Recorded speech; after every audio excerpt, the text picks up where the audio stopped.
10월 5일 화목의 메시지 열왕기상 12장 25절에서 33절 말씀입니다. 여로보암이 에브라임 산지에 세겜을 건축하고 거기서 살며 또 거기서 나가서 분우엘을 건축하고 그의 마음에 스스로 이르기를 나라가 이제 다윗의 집으로 돌아가리로다.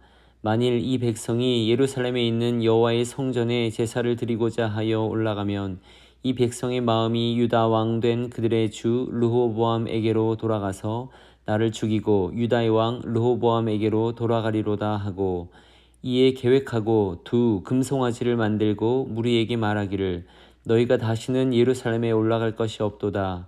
이스라엘아, 이는 너희를 애굽 땅에서 인도하여 올린 너희의 신들이라 하고 하나는 베델에 두고 하나는 단에 둔지라. 이 일이 죄가 되었으니 이는 백성들이 단까지 가서 그 하나에게 경배함이더라. 그가 또 산당들을 짓고 레위 자손 아닌 보통 백성으로 제사장을 삼고 여덟째 달 곧 그 달 15째 날로 절기를 정하여 유다의 절기와 비슷하게 하고 제단에 올라가되 베델에서 그와 같이 행하여 그가 만든 송아지에게 제사를 드렸으며 그가 지은 산당의 제사장을 베델에서 세웠더라. 그가 자기 마음대로 정한 달 곧 8째 달 15째 날로 이스라엘 자손을 위하여 절기로 정하고 베델에 쌓은 제단에 올라가서 분향하였더라. 아멘. 성경에 나오는 인물 중 유명하지만 그 실패로 인해 안타까운 사람들이 몇 명 있는데 그중 하나가 사울입니다. 이스라엘의 초대왕 사울입니다. 하나님이 이스라엘 백성의 간청에 귀를 기울이사 그들에게 세워주신 첫 번째 왕일 정도로 귀한 자질을 가지고 있었습니다. 체구도 크고 당당했으며 그러면서도 참으로 겸손했습니다. 하지만 그는 왕이 된 후 하나님을 멀리 떠났으며 실패한 왕이 되고 말았습니다. 하나님 앞에 계속 겸손하게 또 순종하며 나아갔더라면 이스라엘의 초대 왕으로서 존경과 사랑을 오랫동안 받을 그런 기회가 있었지만 그것을 놓쳤습니다. 다행히 사울 왕 뒤에 다윗 왕 이은 다윗과 솔로몬 때 나라의 신앙이 바로잡히고 기틀이 잡혔으며 전성기를 누렸습니다. 사울 왕, 다윗, 솔로몬 세 명의 왕을 거치며 사울에 대한 교훈은 백성들에게 선명히 각인되었을 것입니다. 말씀에 선 자는 흥황할 것이고 말씀을 멀리한 자는 넘어진다는 교훈 말입니다. 그런데 솔로몬이 세상을 떠난 직후 앞선 사울 왕의 안타까운 전례를 따르게 되는 이가 등장합니다. 바로 여로보암입니다. 여로보암은 사울 왕의 모습과 매우 비슷합니다.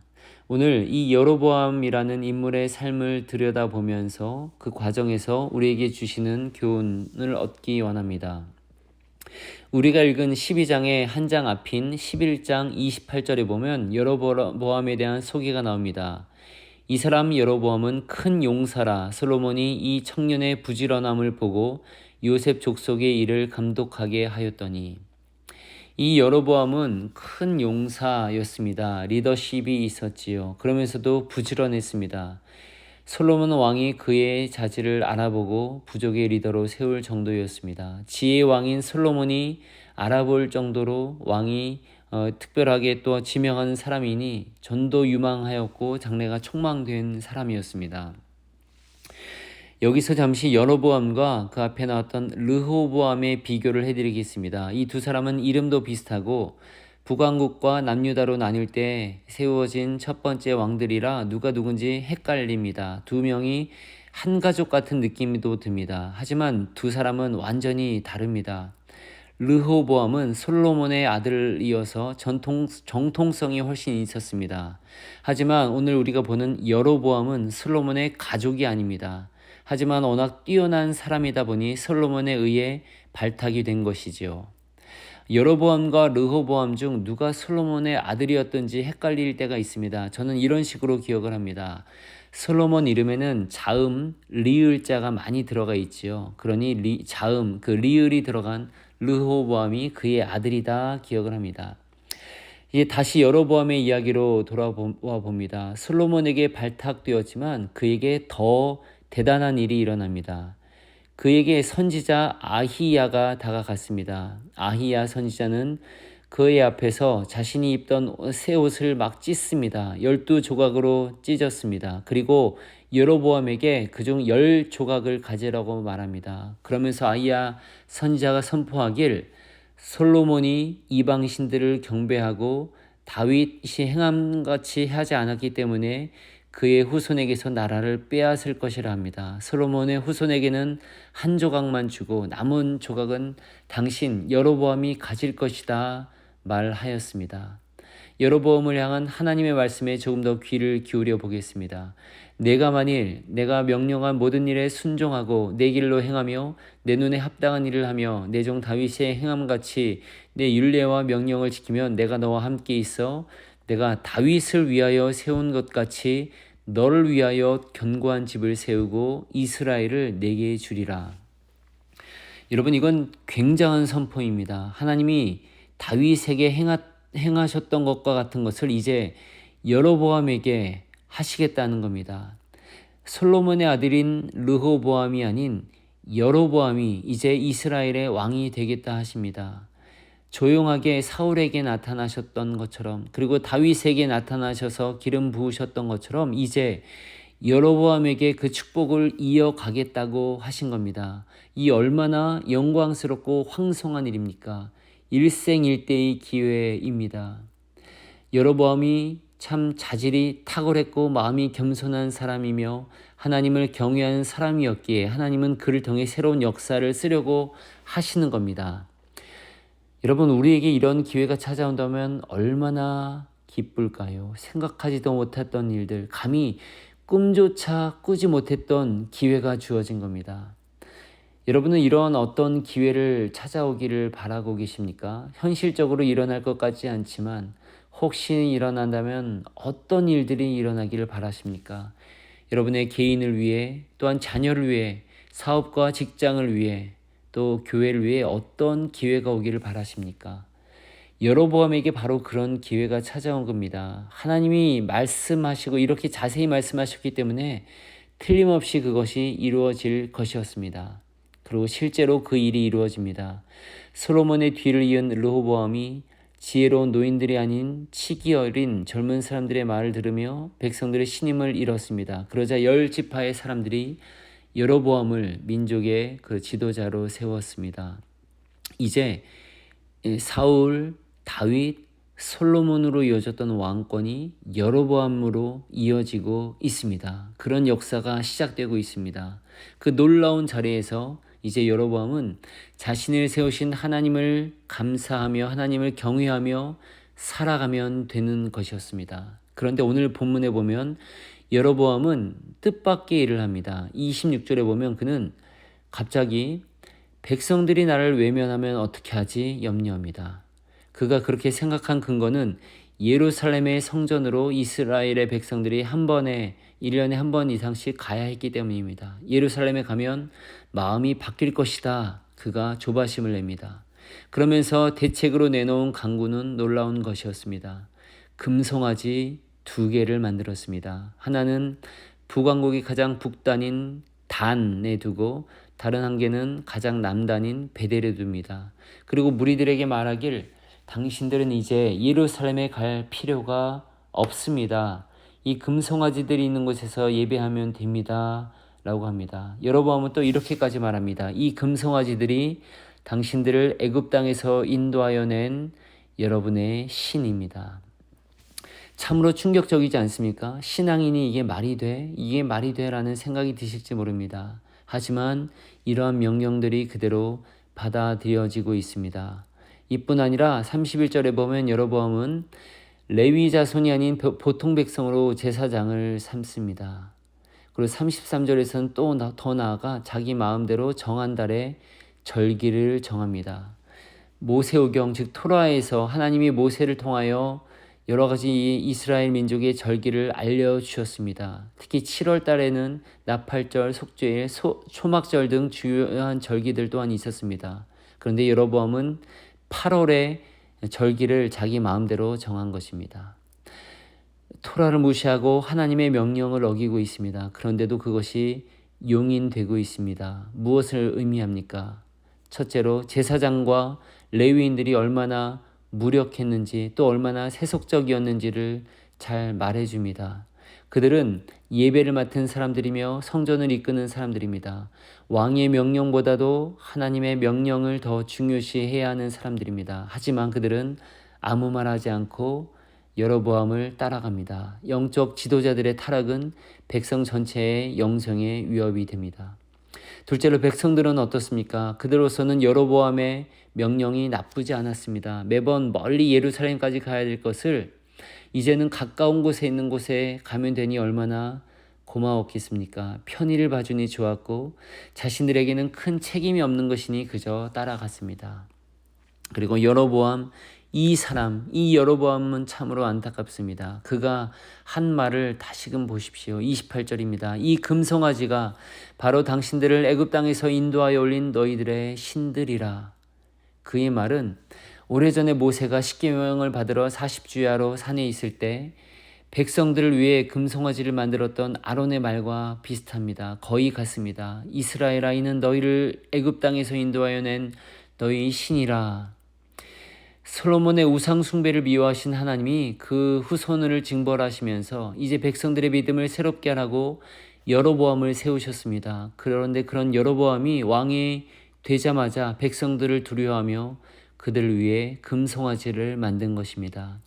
여로보암은 이 사건을 기점으로 하나님의 징계를 받기 시작합니다. 하나님이 그를 떠나신 것입니다. 여로보암은 복을 발로 차버렸습니다. 일생일대의 기회를 날려버렸습니다.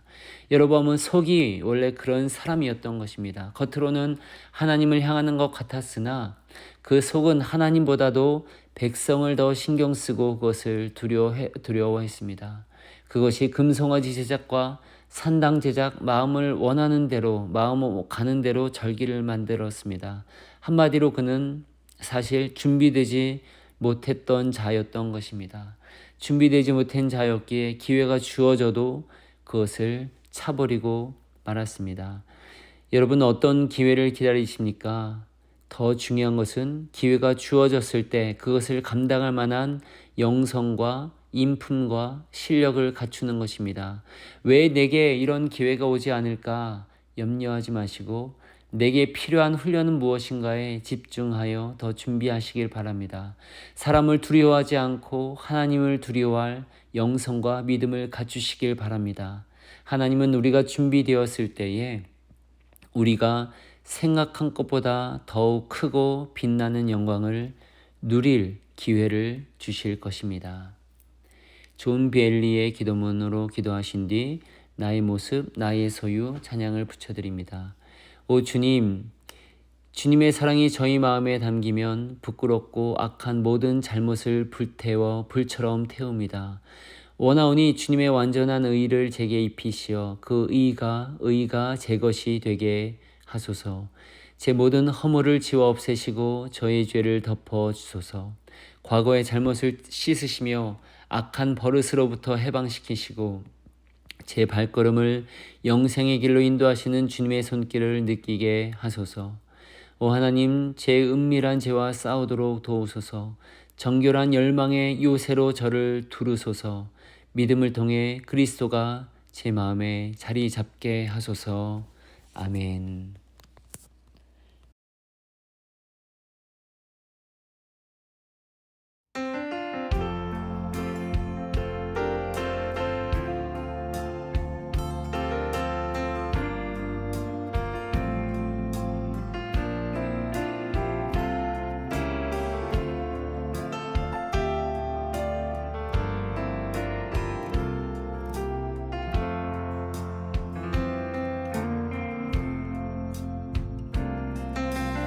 Lord, I offer my life to you. Everything I've been through, use it for your glory. And Lord, I offer my days to you, lifting my praise to you as a pleasing sacrifice. Lord, I offer you my life. Let's sing it. Lord, I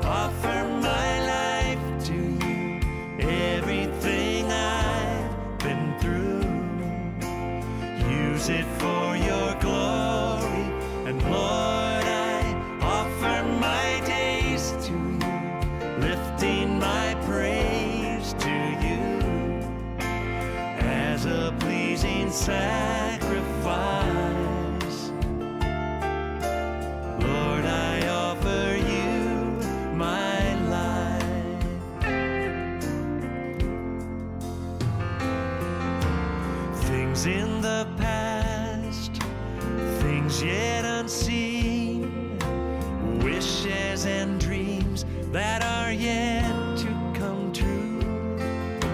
All of my hopes and all of my plans, my heart and my hands are lifted to you. Lord, I offer my life to you. Everything I've been through, use it, Lord. Use it for your glory. And Lord, I offer my days to you, lifting my praise to you as a pleasing sacrifice. Oh, yes. Lord, I offer you my life.